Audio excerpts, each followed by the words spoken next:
things with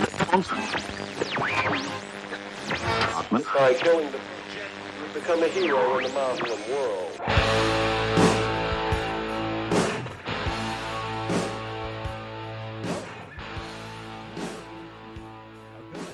Well, thanks for listening to the Mile High Show. Milestone episode 150. Recording at one of my favorite places in the area. Big Daddy's Barbecue sponsored today's show. BDEBBQ.com is where you can find their menu and their phone number and links to their social media, Facebook, of course, and Twitter and Instagram at BDEBBQ. Great place to eat. Torrence Dunham is who I'm sitting with today, local journalist. And if you listen to last week's episode, local journalist, videographer, photographer, and horrible son. We'll get into that a little bit. With Torrence, we'll find out what he ate and why and if it was any good in just a minute. But I want to let you know, sponsors of today's episode, of course, Big Daddy's Barbecue. Eric Vernier puts the best spread out. He's looking at us through the window right now, and I'm hoping he does not use that knife to cut meat, and I will not explain what he was doing with the knife, but it was not sanitary. Today's specials listed on the board: a shrimp po' boy. We'll find out what Torrance had and if it was any good. I am drinking Diet Coke because I did not drink my coffee this morning. But this show is brought to you by Big Daddy E's, BDEBBQ.com. And next week, where I will be, is at the Big Pine Comedy Festival.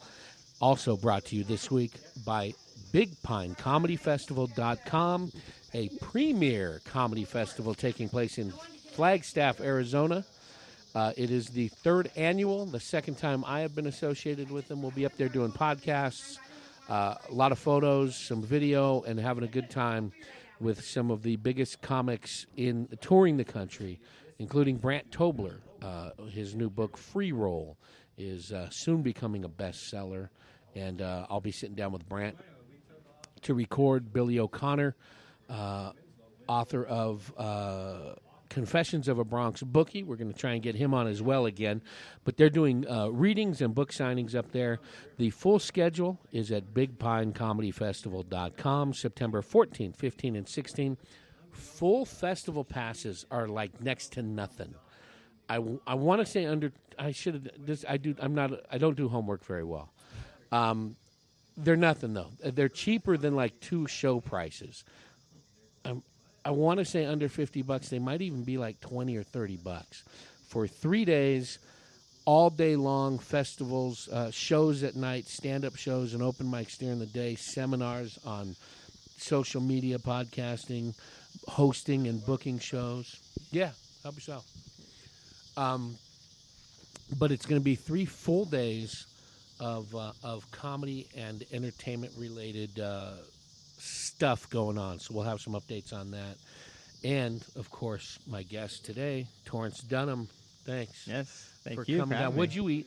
Let's give a review on your food first. All right, so I had a pulled pork sandwich, the classic. Love it. You know, and I have a listing of pulled pork sandwiches. I actually rate in my mind on a website, so you can't look it up, unfortunately. But I rate 2 things: pulled pork sandwiches and macaroni and cheese. Yeah. Which I both got, macaroni and cheese and a pulled pork sandwich. And this place is tied with a place in California named Baby Blues Barbecue. Where's that at? That is in, it's around the Santa Monica area. So Southern Cal? Okay. Yep, so Southern California. I can't decide which is better. But what you need to great. do is what we can do. So Santa Monica, about, depending on time of day, 6-7 hours. So what we could do is we'll slap this recorder in the car in our the Mile High Show mobile studio. It's that van right there. Mm-hmm. We'll come here. They open at 11 o'clock. Mm-hmm. We'll get a couple of takeout orders, start eating them, jump on the highway, and then have dinner in Santa Monica. See, I'm down for that. And we'll have to do it. I'm down for that. So if anybody would like to sponsor that show and pick up the tab for not only lunch and dinner, but the gas and 2 rooms, hotel, 2 rooms. Yeah. We're not rooming. No. We're not rooming. And we will run that as a barbecue edition. Yeah. But let's get this out of the way. We mentioned it last week. I bumped into you all over recently, but we were at the Territorial Days Parade here in Chino Valley, and we talked for a couple minutes. You gave us your website and all that, but let's do it again. Sure. Where do folks find out about you, not necessarily that woman you work for? So for me, a couple different places. So on Twitter, it's Tad Dunham, TADUNHAM. So that's where I'll tweet about. I don't tweet a whole lot, but I'll retweet a bunch. So I retweet a lot of stuff. Usually it's comedy about baseball or it's comedy about other things. Like I don't remember the last thing I tweeted about. I But want to talk funny. to you about sports because I know that is a Yes. What happened to my phone? I was going to pull up your. I gotcha. You mean my Twitter page? Okay, yeah, there you go. There you go. This is the kind of stuff you'll hear from Torrence. I am stealing a page from Greg Fitzsimmons. But you retweeted from Chris Vossmer. Yes. Who's that? Who's Chris Vossmer? That is one of my friends that I actually roomed with in Santa Monica when I was out there during the summer. Ah. And for a team that's only been around 19 years, that's so crazy. Not a lot of content there, Torrence. Well, there was something there, and it was by MLB Stats. And I think originally what it said, and I don't know why they deleted it, it said the Diamondbacks are the first team in history to have a perfect game, a 20 strikeout game, and a 4-homer game. But MLB Stats and Info deleted that tweet. So I don't know if it was wrong. Oh, gotcha. I couldn't find it again. But, I mean, that's what the tweet was referencing to. You big stat guy? I am a big stat guy. Why? I just think it tells a story, but obviously stats don't tell the entire story, but I think stats are a good background to the story, and they're just fun to look at, It's like math. It's like working. See, I hate math, but I love baseball statistics. Okay, and then your Torrence D_journalism on Instagram, which you already said. Mm-hmm. You are sorely lacking in that. Yeah, I am sorely lacking on my Instagram. Phone? And that's your new phone, right? Yeah, and the reason I had to get a new phone is because the old one kept turning itself off. Did you send it into Apple and they sent it back to you? It's not. It's an Android. Oh, it's an Android. See, that's why I got to join the Apple fanboy. Oh no, Club. I got my watch. I got my iPhone. I got my MacBook Pro, and then I got my desktop Mac. So we're sitting here with Matt Hinshaw Jr. Right? You also have dolls, right? Yes. Little bobbleheads. They're action figures. You didn't correct me when you used the action figures. Some people call them dolls. No, they're dolls. They're dolls. My their heads. 9-year-old niece plays with them as well. So you and Matt Hinshaw, my 9-year-old niece, have a lot in common. And that's unfortunate because he's a 30-year-old man and you are, how old are you? I'm almost 24. I turn 24 tomorrow. Today's September the 8th, right? It's back on. Oh, it's back on? Good. Today's the 8th, right? Yeah, because yes, tomorrow's the 9th. Yeah, so my birthday is tomorrow. I'm going to go see September it. 9? Yep. 9993. My son is 999. Really? Yeah, he will be 8 years old tomorrow. Oh, cool. No, that just means I'm old. Do you know Ryan O'Hara? Yeah. I share the KYCA. I share the birthday with him as well. Another reason not to like you. Right. Man. We all share it. So I had a buddy of mine who was I love sports as well. Mm-hmm. Not to the extent or level that you do. We're watching what's his name? SpongeBob SquarePants. It's the episode where they're selling the chocolate bars and he's trying to find chocolate bars in the various little bags 14? that he's had. I think I'm 9. You got I don't know. See, like my friends, and I'll tell you a funny story on here. My friends are going to hate this for me telling this story, but I'll just keep it quick. They said, first day of class in videography, college course, I thought it would be funny. My friend is talking to a girl, and I thought it would be funny to ruin his day. So they're like, okay, why don't y'all talk to each other? I'm like, okay, great. So then he's talking to this girl he likes, and then I lean in and like, so who here likes SpongeBob? I mean, that's a great show. And of course, he disowned being my friend. You weirdo. It was great, though. I grew up going to ball games. Mm-hmm. It was, at the time, oddly enough, and if you're under, mid-20s, you probably don't understand this. But at the time, in the late 60s, early 70s, it was a very economical way to take the family out. We grew up outside of Oakland in the San Francisco East Bay. So it was about a 15, 20-minute drive up the highway to go to the Oakland Coliseum. So the A's games are where we went. And this was in the swinging A's era of the early 70s. Reggie Jackson, Sal Bando, Campaneris, all those guys. When Chuck Finley owned the team. And I forget what they went, 3-4 World Series in a row. Gene Tennis, Raleigh Fingers, the great A's era. And my dad worked for a Caterpillar tractor for like 39 years. And all the trucking company, he worked in a depot, and the trucking companies would come through. So he would get free tickets, like 3 or 4 tickets in the regular seats. Usually pretty good, like right behind the dugout, and that from the different trucking companies and the salesmen and stuff like that, little promo things. And then he would load all of us up, my mom and him and my 4 siblings. It was 5 of us, and typically a neighbor kid or 2. So there'd be 10 people in our big Plymouth satellite wagon, and he would go up with his 3 or 4 really nice tickets and give them to one of the security guards, and then the security guard would sell them, scalp them, and then let us all into the bleacher seats because it was general admission bleachers. So for free, we would get into this ball game. And even then, I mean, bleacher seats were $1, and then they would run Monday nights and Wednesday, any afternoon game and during the week, not weekends. But Monday nights were family nights. Every ticket half price. You can get in the bleachers for 50 cents. And then either a Wednesday or Thursday day game, they called them businessman specials. So we would cut school in the 80s, late 70s and 80s. Cut school, jump on the BART train, our version of a subway. And, for $1, be able to go to Oakland, get off right at the Coliseum, pay 50 cents, and instead of going to history class, go see an A's game. Yeah. And so we grew up going to ball games. I love the feel of going into a stadium, going into the ballpark and watching the game. I love watching the game, but as an A's fan, I would just as soon see them lose a close game than win by a landslide. I like watching the game. Yeah. Couldn't quote a stat for the life of me.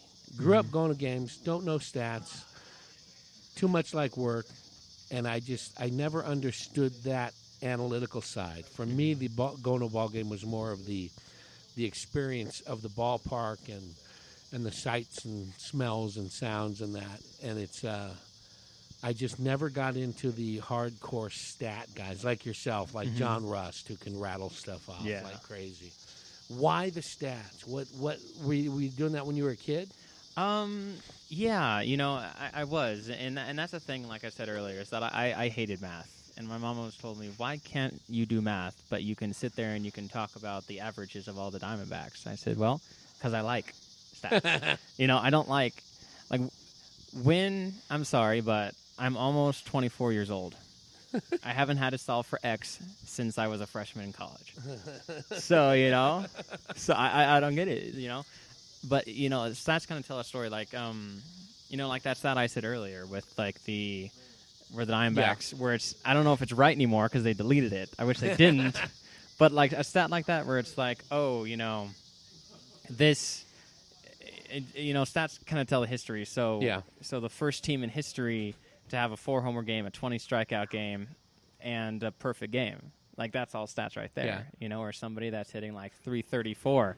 It kind of tells you, like, this player is historic or 350 or something like that. So, but don't get me wrong. There's a lot of stats in baseball now. There's WAR.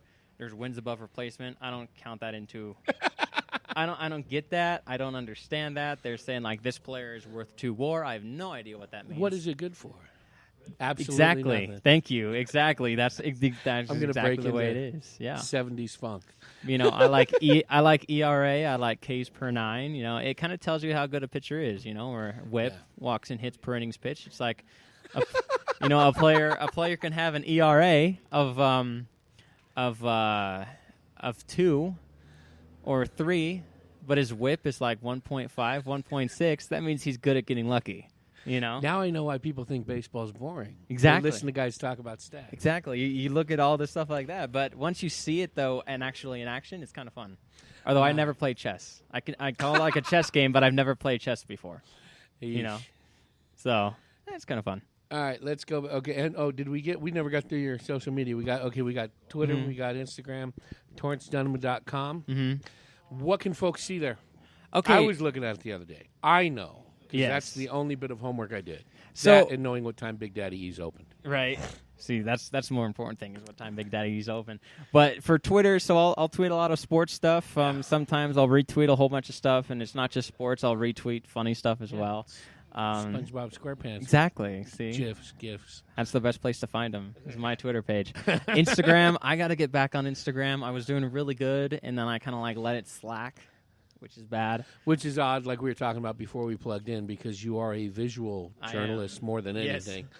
I mean, you do write in that, but the visual aspect, both in video and stills, is really your wheelhouse. Yeah, that's why I don't get that I'm not doing anything on Instagram. Yeah. But you know what I'll do on Instagram is that I'll put a whole bunch of stuff up at once, like 3 or 4 posts, and then I'll stop for like a week or two, and then I'll put up a whole bunch more. Honestly, I could do one every day. Yeah, and it's not that you're doing them for other outlets. Yeah. As we mentioned jokingly, don't want to give her too much publicity, but you do a lot of work locally for the E-News, AZ Family, Prescott E-News, Prescott Valley E-News.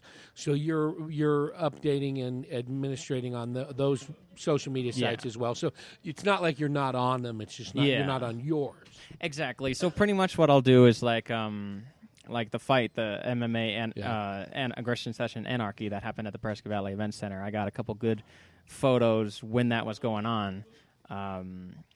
And I put them on the Facebook page on E-News. The thing, I was sad, though. I didn't get as much response as I thought I was going to get out of that. I did have to include a discretion, though, because there was some blood. Well, this area for the semi and pro sports, other than like when the Sundogs hockey program was in its first couple of years, people were really fired up about it. Ideally, the reactions to not only your work, which was stellar for the Northern Arizona Suns, thank you, but also the Suns program in general. They put on a great program. They've got a great club. The tie-in to the Phoenix Suns a couple hours down the highway helps. People were really fired up about that last year. We hope that continues. But when they've done bigger events like the MMA or like other pro and semi-pro events at the arena, this area just doesn't grasp onto them. And I've noticed that too, and I don't get that, honestly. Hopefully that will change as the demographic changes. What I see it as, and what we've been crossing paths recently at, is the high school and the college level sports, because a lot of the families here, like we were together at Chino last week, there are parents who graduated from the first, second, and third graduating classes of Chino High, whose kids are now there playing, and then their grandparents, before Chino High existed, they were at Prescott, so those family roots are here. And then, of course, the dynamo of Yavapai College with their deep baseball programs, their workhorse of soccer programs, and their softball program. I don't know how they're doing lately, but they had gone to nationals a few different years. Those programs have really good followings, and it's almost like the pro sports, because the arena's only been in existence since 05, 06. Yeah, they're kind of like the outsiders. So hockey grabbed really quick. There's a lot of displaced folks here from the East Coast and from the Midwest, so they're kind of hockey blood already. But the other things just kind of aren't. They're the newbies, and the baseball and the football programs at Prescott and at Yavapai go back so far. There's generations who have played and watched, so it's really kind of that small town America feel at these, especially Prescott's games. Yeah, and Those I mean, for nice. me, I have a deep history here too as well. Lincoln School, of course, has been around forever. My grandpa actually went to Lincoln School, so then I went to Lincoln School as well. But, of course, they moved to California and New York, so it's not like we've been here for our whole life. But the roots are there, which is odd because, as we determined before, we alluded to, you're not a very good son. I'm not. So I'm not a very – no. That comes up because I asked you how old your Your parents were last week. And Now, you does had that make me no a good idea. son though? No, Because it makes you a I don't horrible son. ask the age. No, it makes you a Make you horrible feel son. bad. A horrible son. You're just a horrible person. That's true. Which Yeah. probably goes into other aspects of your life. I'm betting you're probably just not a good person overall. No, yeah. Don't ask my friends. Some of the things I say to kid. them, I say to them makes me realize that I'm probably a pretty bad person. Of course, I put on a face when I'm out in Of public. course, we're just kidding. Yeah. Your parents, when I met them out on the sidewalk in front of E-News, Mm-hmm. Maybe a year or so ago, just happened to bump into them. And they were very proud of the work that you're doing around here. What was, Charlie, you grew up here in Prescott? Yep. You say your family had gone out of area. Was that before you were around? Yeah, so essentially, so my mom was born in California, spent a whole bunch of her time in California. My dad spent a whole bunch of his time in Jersey. And then when my Gotcha. mom moved to New York, they were actually in New York at the same time, then they moved to Washington. So that's where I was born, is in Washington State. Okay. Puyallup area. Then we moved down here, Puyallup. It's a little small town. Is there a casino there? There is. I There is a figured as casino there. That's about all that's there is a casino. You know, I went and visited Seattle for the first time and Washington more for the first time in forever, and you know, I couldn't believe how much open space there was, because when I was a kid, I thought it was all stuck together. Now, how old were you when you moved out of there? I moved out of there when I was 5. Oh, okay. So I've been here forever. I went to Lincoln School. I went to Mile High Middle School. Now, which Prescott one's School. Lincoln? Lincoln is the one. That's the thing. I'm terrible with streets. Lincoln is the one that's downtown. Like right downtown, or is it up by like where Magic 99? It's a little, yeah. Okay. It's up more towards 99. Like going to Hacienda? Mm-hmm. Yeah. Not the golf course, not the hotel. Isn't that up Not there? sure. I think so. I know where it is. Yeah. So Lincoln School's up there, and then I went to Mile High, and then I went to Prescott High School, and then I went to Yavapai College for a year. And Yavapai College was interesting because I walked in there and they said, we could start you off with 5 credits. I'm like, no, I just got done with 7 classes. I took 20 credits and an internship and a job. My first full year as a college student. So I spent a lot of time here, and then I went off to ASU, and now I'm back. Yeah. I want to talk about ASU and the Cronkite School. Sure. Because that has always been my own self-imposed regret. Of never getting a degree, never going to college. Pretty much, I've had 2 full-time jobs in my life as a photojournalist, and in a different aspect. I got out of journalism for about 8.5 years, and the job I took ended up being something where basically a MBA or something along those lines was required, and I bypassed that. So I've always had this deficiency, this feeling that I didn't belong in my jobs because everything that I had required a degree, and I just kind of got by with guts and what I hope to be talent. Yeah. But it's always hung over my head. Everybody I've ever worked for and the people that worked for me all had much more secular education than I did, and it always gave me this kind of inferiority complex. You know, I kind of feel that journalism is a weird job where I feel like it's great if you have one, but you know, like you said, like you've made it really far without having one, and that's the kind of thing. Like if you go to like a doctor or something like that, or a surgeon, and they're like, "Well, I didn't have a degree," you're gonna be like, "What?" You know. But like you take wonderful photos. And you know, no one's gonna be like, "Hey, Matt, did you get a degree to do that?" No, I just taught myself. It always comes up on resumes and things, which I've never done. It's just kind of an interesting thing. I have a friend, an acquaintance who went to a college in New Mexico. That soon after he graduated in the mid '90s, it closed and was dark for a couple of years. Then reopened under the same name but with a different structure behind it. And then a couple of years after that, the place burned down and they never opened it. So there's really no way to verify diplomas. Yeah. So pretty much anybody who wants to has graduated from that school, and I can't remember what it was.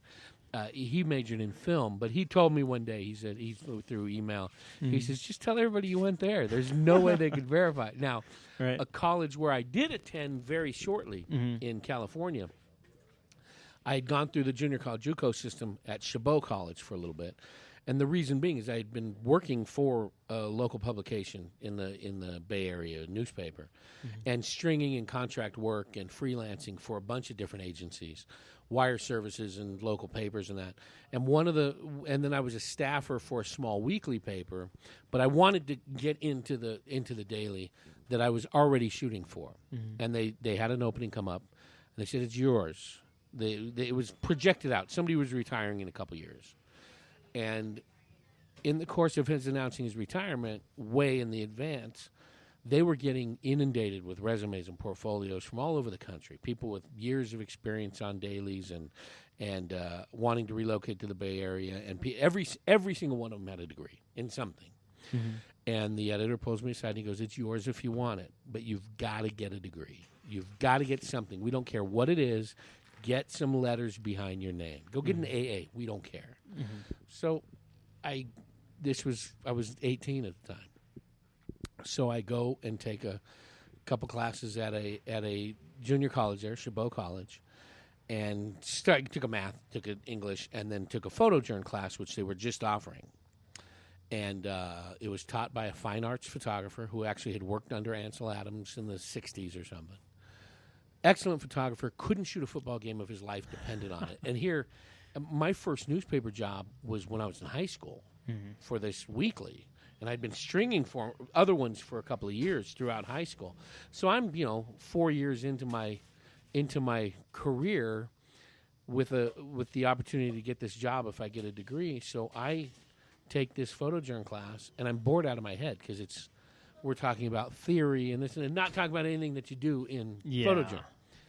And the instructor could tell I was not enthusiastic. And he goes, he pulled me aside one day. He goes, I've seen your work. You got some good stuff, but you're not really fine. I said, we'll get there. It's only a couple weeks in. He goes, well, I'm getting the feeling that a lot of these guys aren't. What got you fired up to do what you want to do? I said, that's easy. When I was a freshman in high school, and I gave him the name. I said, this guy, Dino Vernus, really nice guy, still shooting. He came to my high school and did a presentation and talked about shooting the Raiders and shooting the Niners and A's games and shooting house fires and shootings, police action and stuff. And I got so fired up. That's what I wanted to do. Excuse me. I get all excited. I start spitting. And I said, that's when I decided this is what I wanted to do. He goes, that's great. Where does he work? So I said, well, he works for this paper. And so the instructor calls the local paper and says, we'd like to have somebody come and do a presentation. Well, a day later, I get a call from the paper. They go, hey, we got an assignment for you. Can you? And so when? Monday. I'm thinking, well, I got class on Monday, but I'm going to blow class so I can go do this assignment. I go, sure, no, I'm available. What do you got? Well, we need you to go to Chabot and do a presentation for this class. All right. Please tell me you did it. I show up to the class, set up my easels. This is all print days, obviously. This is in the 80s, early 80s. And I set up all the stuff, and the class is kind of coming in. So I find this out later, they're assuming I'm there to help the guy set up. So I set up all my stuff, and they're walking around looking, and I had pro sports stuff, a lot of high school stuff, some college stuff, some house fires, some a murder scene, and supprint stuff, just stuff that I had. And then I sit down a couple minutes before class starts. Class starts, and the instructor comes out and he goes, "Hey, we're supposed to have some. I don't know. Did he walk? Did he leave? I see his stuff's up." And I get up and start my presentation. And he's like, "What are you doing?" I go, "These are mine. The paper sent me." And he goes, "What?" He goes, "Do you work?" I go, "No, I'm contracted. They sent me down." So I go through my presentation, do a Q&A with my classmates. After the class, he pulls me aside and he goes, "Hey, you don't need to be taking this class." He goes, would you like to do it as a student teacher, and then we'll get you some lab time. We can't pay you, but we'll get you, if you work with them in the lab, you'll be a lab assistant. That you get paid for. I think it was like $4 an hour or something, like 4 hours a week. So I did that for 2 semesters, or we're on the quarter system, 2 quarters. And the whole time I'm not getting any class credit, so I'm not working towards my degree. Ended up having to drop the other classes and stuff. So I started doing that, and then didn't go through it. The job came and went, and I went a different course. Still kept submitting, still kept working for the paper. Flash forward almost 10 years, and everything's going to digital. and I had worked at a color lab, and we were making the switch, so I needed to learn how to do this digital stuff. And I heard the same college was going to be buying some digital gear, and we're talking infancy stages, like negative scanners, and a CD burner was brand new. It was like $20,000 to burn a CD, for a CD. But I had heard through some friends that worked at the college that they're getting this digital stuff. So I decided to take a class to learn this digital stuff, and they're offering a new photojourn class with a new instructor. And I go in and apply and take that class. Ended up teaching that one as well. So I never got any degrees in anything, but taught on 2 different occasions. Yeah, right. Never got my degree. And the whole time was working for local papers and stuff. So it always has hung on me for not doing it. Now, at that time, Cal State Hayward was up on the hill. They were going through a transition from Cal State Hayward to, I forget what they're called now, University Cal State East Bay or something. They just changed the name. At the same time, they were switching their record system from paper to computer. And I had a buddy that I went to Chabot with who was working now in the admissions office at the Cal State. And several years later, he calls me. I was already out here. So it was like 04, 05. And he calls me up and he goes, hey, you want your degree? And I go, what do you mean? He goes, I was talking to some people I used to work with at the college. And I forget exactly when it was, either late 80s or early 90s when they were doing that switch. They lost big chunks of information. So the admissions office was just kind of on the lowdown, instructed to, if anybody calls to verify diplomas from this time frame to this time frame, just say yes. Right. So it was like, you can have your degree if you want it. Super, I'll take it. I didn't have the guts. But, it was... so I could have had... There's that old joke. It's like... being a graphic arts major only lasts until you know Photoshop enough to make a diploma. Yeah, exactly, right? Were you when you went to Yavapai out of high school with 20 credits, in an internship, what was your internship from? My internship was at a radio station. Which one? It's Fun Oldies 1450. It's gone now, unfortunately. That was part of the Great Circle program, yeah. We were in Bo Woods? Yep. Yeah. Yeah, so we were in the same studio. Was that on Alto? Alto Street, right there, like on the... Yes. Yeah. Yep. Okay. Oh, yeah. I forgot the name of that street. Now it's coming back to me, Alto Street. Yeah. So, I'd get there. Show would start at 6 a.m. I'd get there at 5:45. Before, this is when you're in school still? Yep, and, of course, I'd work till 10 the previous night. What were you doing for him? I was a... You mean for Bo? Oh, were you working with Bo? Yeah. Yep. Oh, okay, cool. Yeah, so I was working with Bo, and I told him... No, I'm okay. Don't whisper. Don't whisper. What? I don't want to be heard. Can I talk about Yeah, Diet Coke, please.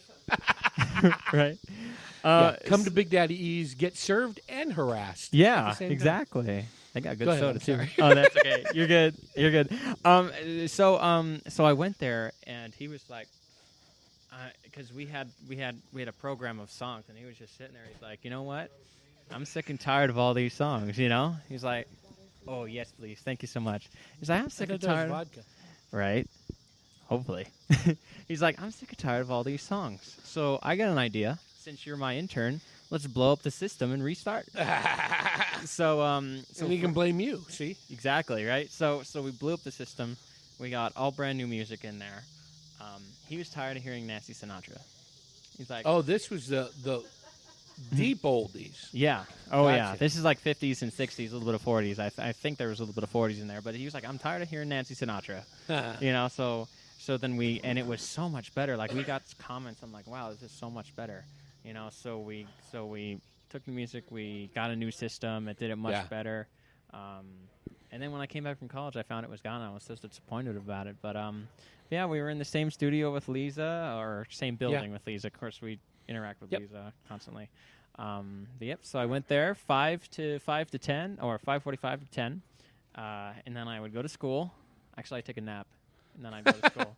I got a nap. See, you blew. When I was in high school, I would take a nap after I got to school. See, that's a good idea. Yeah. See, I can't do that in college, though. Actually, this was back in the film days, so we had a lot of time in the dark room. I'll And take you a just- nap. You just zonk out. He's like, oh, I'm editing photos, you Yeah. know? I got to get my eyes adjusted to the darkness. That's how you got to do it. I'm not You sleeping. know? I'm checking my eyelids for cracks. I actually skipped my first college class. Yeah. You know, my first college class ever, and I skipped it. And I felt so bad about it that, you know.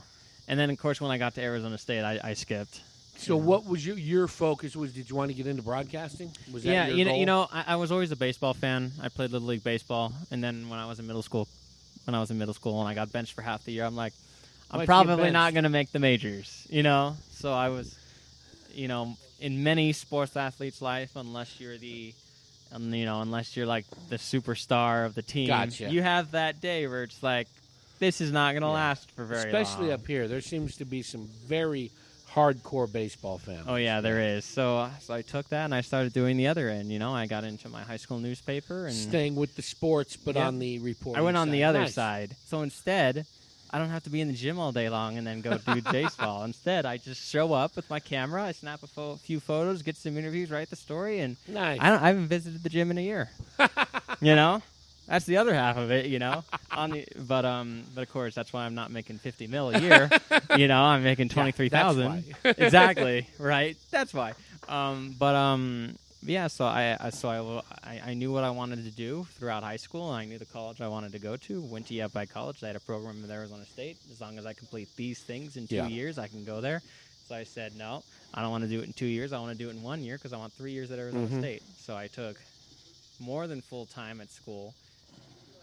Part-time at the job, and then, of course, part-time at the internship as well, Monday through Gotcha. Friday. So at least I thought it was Monday through Friday. But Not sure. but always with the goal of Always of with the goal being of in getting there. journalism, being in broadcasting of some kind. Yep. Now, talk a little bit about the Cronkite School of Journalism. A little bit of the history. Obviously, it's Walter Cronkite, the iconic American newsman. Sheesh. So the Cronkite School is Big Daddy E right. bending over and showing me his big E. right. They told me come out here and yell on your microphone. That's what I would do. Hey, do you mind? This is professional, all right? I'm sure. Not at all. Not a bit. That's what makes it good, right? You know, I used to have a podcast where I just bring in people. You know, it was great. Somebody walking down the hall, hey, come on in. I did one with Les. Going to the Walter Cronkite School of Journalism? I went there already. Yep. Graduated. No way. I'm Right. too old to learn.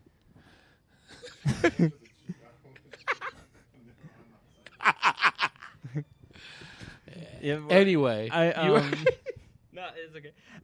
So he buys his food. We got to let him yap. yeah, it's okay. It was great food, by the way.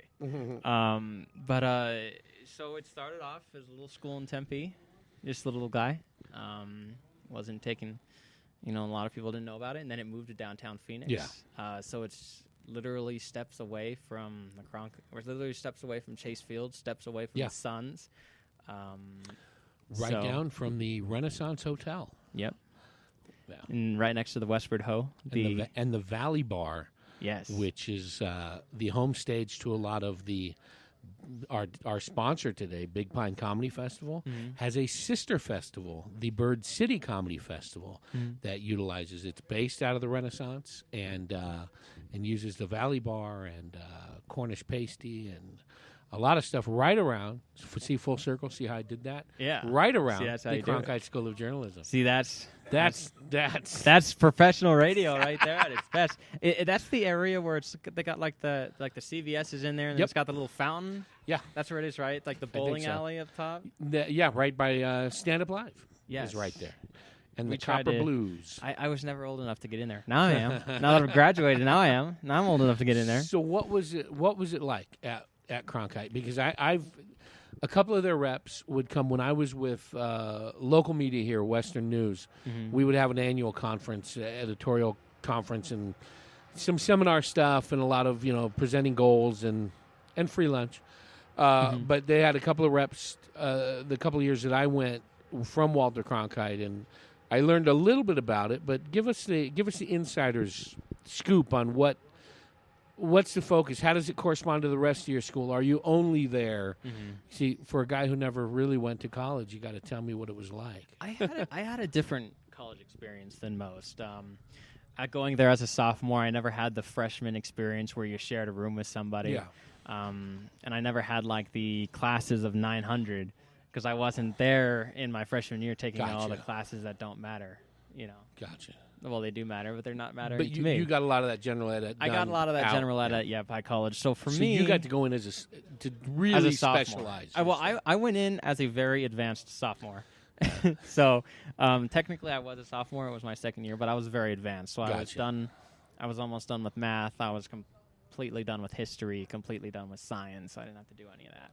So I wasn't in like the classes of like 300 that you might see in like movies. You know, where you're sitting in all the way in the back and you can't hear the big lecture hall. Professor. Yeah. See, those are the ones you can sleep in. Exactly. Yeah. So, those ones are good ones. The highest class I think I was in was maybe 60 people. So that's what Cronkite's very small. It's kind of like a family there because you know everybody. That's the difference. So the Cronkite school it's the Cronkite school, the nursing school that's across the street, and then I think they might have added the business school. They added another building there since I went there, and then it's the dorm. So it's just three little buildings. It's a very small college, and of course Tempe is Tempe. You know, Tempe is the main college experience. All the dorms, all the restaurants on campus. So were you only at that campus? Yeah. So actually. Okay. Yeah, well, so for the most part. I was lucky enough never to have to travel to Tempe. All my friends did for classes. I never did that. I was always downtown Phoenix. But the Cronkite school though is such a fantastic school, and going to the Cronkite school, it kind of gives. And see, here's what people call it. People are calling it the Syracuse of the West, and of course, because Syracuse. Very big popular journalism school out east. All I know Cronkite's about Syracuse is they're orange. They are orange. And the basketball team is very good.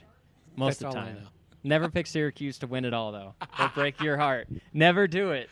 You know, I pick Kentucky like an adult, you know.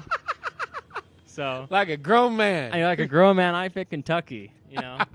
And I pick UVA to lose every year, and so far I'm right every single year. That, you know, even though we're not on the Tempe campus, there's still as much hate for U of A as there is, you know. But the Cronkite school, you go there, and I was surprised how they push you into something like your first week I was there. I thought, well, maybe I'll get my own show on the radio, on the student radio station, maybe a semester. And they're like, you want your own show? You want your own DJ shift? I was on the air within my first week. Oh wow! DJ music, doing sports updates, and then.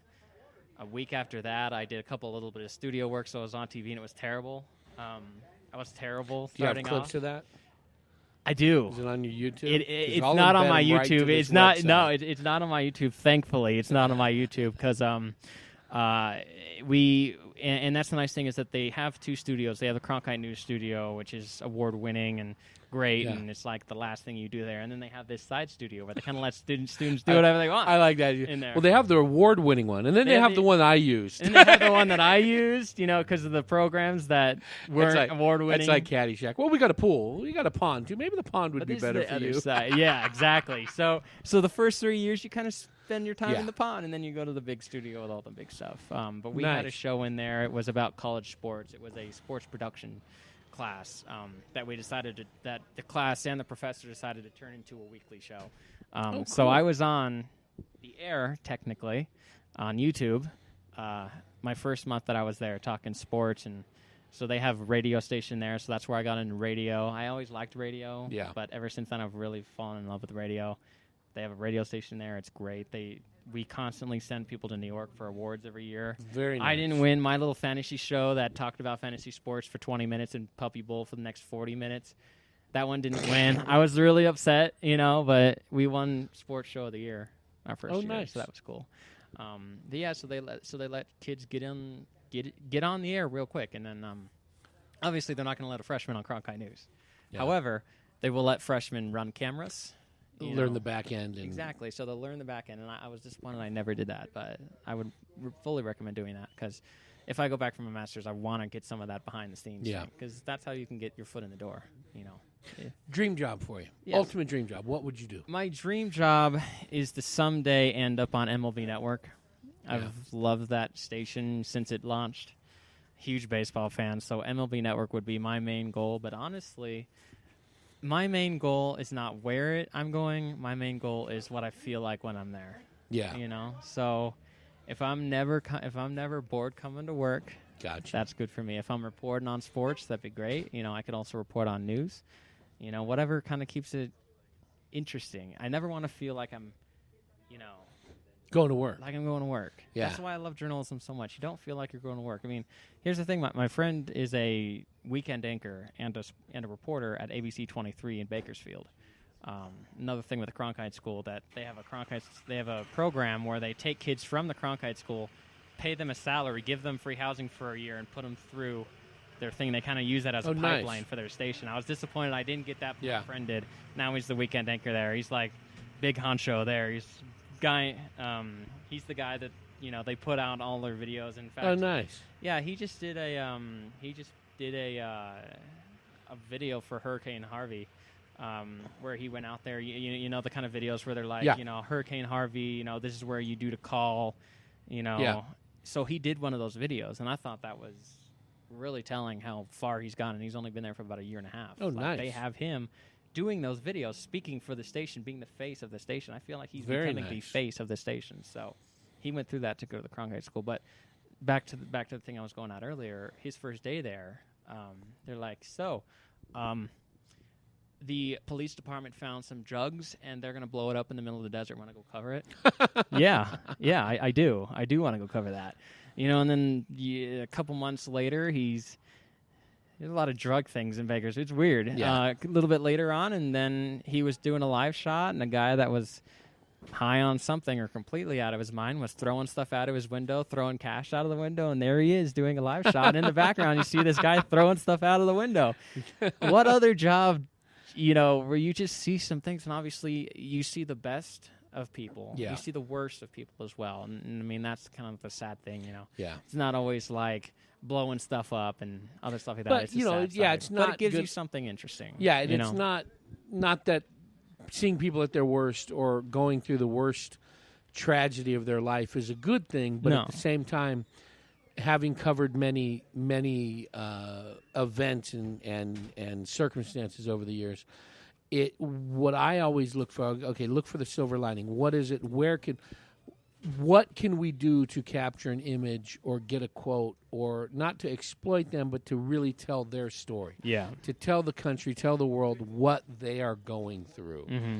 And it humanizes the event. It makes it so, especially now, back when I started, there were the three networks and then the local print media and, you know, the wire services and some of the bigger papers. Now, social media, internet, there is news 20. I remember when CNN came out, it was going to be 24-hour news. It was a big deal. Mm-hmm. It was a big deal that there was going to be 24-hour news. And at the time, I was a news junkie, reading 4 daily papers a day and several news magazines every week. I was a news junkie. I had to cut that way back just because it can take your life over. Mm-hmm. But back then, you could tell a story and be the only outlet for it. Now, there's so much content, it will come and go. Yeah. And there are stories, even especially the bad ones, that warrant more than that. They Yeah. warrant more than that 30-second bite that they'll get on Facebook or on YouTube or on 140 characters on Twitter. Yeah. They need more than that. Flashback to the Yarnell tragedy in 2013. Yeah. That needed more than a news bite, and it got it. I played a part in that. The national media obviously played a part in that. But to focus in on the human aspect of that, or any other thing, it's in today's format of news, it's too easy to say, yes, this was horrible, what's next? Yeah. Some of those stories need to be, yes, it was horrible. How do we stop it? How do we avoid having this happen again? And that's where the long-form journalism, the magazine articles, the longer videos, the series of documentary videos come into play for things like that. And I did do something like that for E! News. It came out a couple weeks ago. I did a story on PSPRS, a big 5-6 minute video. I don't remember how long it was, but it was, for those of you who don't know, it's the Public Safety Personnel Retirement System. The personnel, personnel. Sometimes I say personal. Yeah. That's not right. It's the Public Safety Personnel Retirement System, PSPRS. And it's a big issue still facing, but it was a big issue, especially around the election here. And so what I did is PSPRS is like a centipede of an issue. It's got 19 legs, and you got to tell a story about each one of those legs. So one half of it was, if we don't pass the tax, then, this is what's going to happen. Yeah. And the other half of it was, how did we get here? How do we try and what fix led it? up to the problem? What led up to it, and how to help these things, and that's the thing that I tried to do. And I thought for sure I was going to get some backlash on it because I tried to give everybody their fair side. It was very polarizing. It still is. Still is. And that's what I thought is that, I figured I must have done a decent job on it because I didn't have anybody saying like you were for pro or you were for negative or you're in favor of everybody like that. Pretty much what I try to do with that story is I try to give everybody their fair say. Of course, not let somebody spew on facts that weren't true. But, they had the facts to back it up, and each one of them had the facts to back it up. So here it is. So what I did is, and that's what I did, and that's what I learned at college. And see, when I was saying, like, journalism is one of those things where college doesn't matter as much as other things like that, that's kind of where college does come in. There's a little bit more of those, you learn how to use the tech, and then you learn some of the background stuff, you learn some of the ethics. You learn some of those things. But once you get out in the field, and that stuff, I feel like they're not looking at the school, they're looking at you. Yeah. So what I learned from that school, I brought into that story with PSPRS. I gave everybody their fair side, and I thought I was going to get blasted by somebody. I didn't get blasted by anybody. Good. So, that's kind of what I learned, and I really didn't because, of course, being a sports reporter, I did sports news stories. Never did box scores. That's the thing about Cronkite. You never do box scores. Mm-hmm. So I did a story, and I spent a summer out in Santa Monica. I did a story about Tommy John surgery. A lot of people are getting Tommy John surgery. I went down to the issue. Of course, they're never going to be like this plus this equals Tommy John. There's a whole bunch of different things. Yeah. Of course, Tommy John surgery is an elbow surgery. The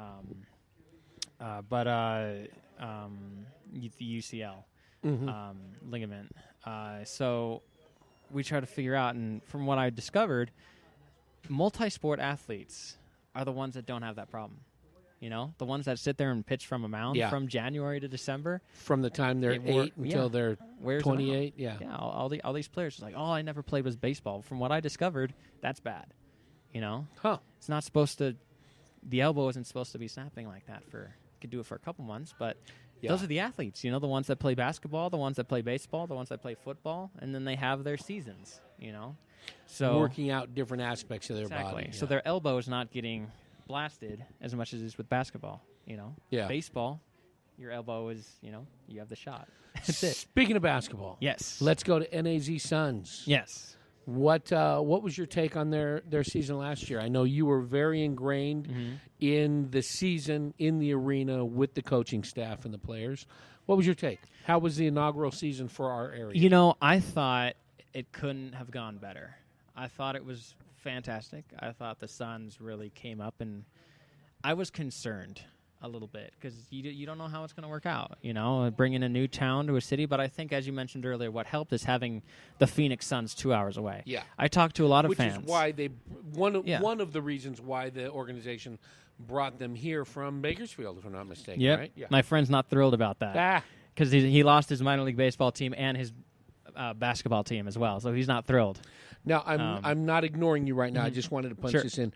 northernarizona.gleague.nba.com, or you can just get a link at Phoenix Suns. That's the new thing, the G League. It used to be the D League. The development league. Now it's the Gatorade. The what? Gatorade.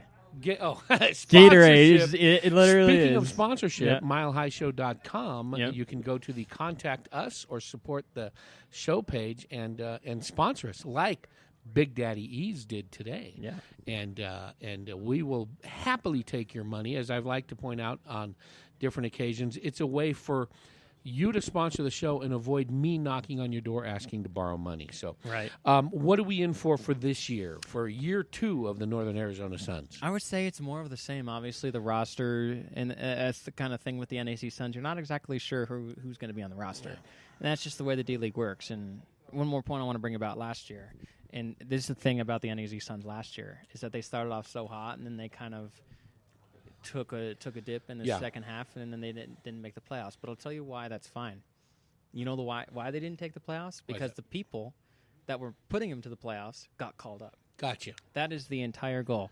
The Development league. So obviously we would love to see them in the playoffs, but I can tell you, and I think everybody understood this. We don't make the playoffs, fine. But we had Johnny O'Bryant go and play in the NBA. We had Eli Millsap end the season in the NBA. We had Derek Jones Jr. go to the All-Star game and finish with the Suns. I think that's what's really telling in that is the commitment that the NBA and the Phoenix Suns have to the organization, that they're going to utilize this as a talent pool as opposed to a place where they can shelve off spare toys, I guess.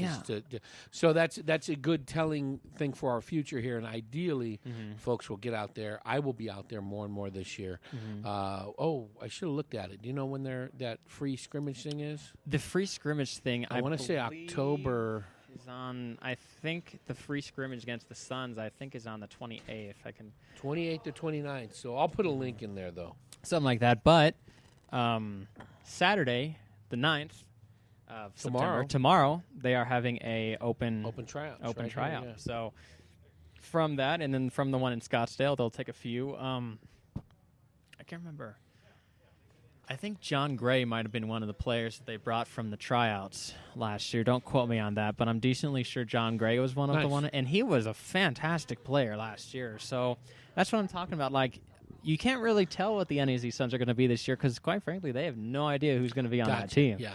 But it's exciting. I can tell you it's going to be exciting. Yeah. It's going to be it's always high energy. And that's part of it. A great presentation that the league does, the Prescott Valley Event Center staff does, and, of course, we don't want to leave them out because we're here at Big Daddy E's, but Jim Cabral and the family over there at Gabby's and Kitchens Inc., because they do a great job in feeding and making sure everybody has a good time. What's on the horizon for you, Torrence? What's on the horizon for without me? Without giving away too much. I got some things up my sleeve. Yeah. But without giving away too much, I'm going to still I'll be here doing high school sports and college sports in the Northern Arizona Suns. So you'll see all my stuff on the E-News family of websites. And maybe, I'm going to speak out of turn here, but you had talked about maybe at some point in the near future launching that podcast that you had done before, so some fantasy sports stuff. Yep. So we'll talk about that as well. Yep. So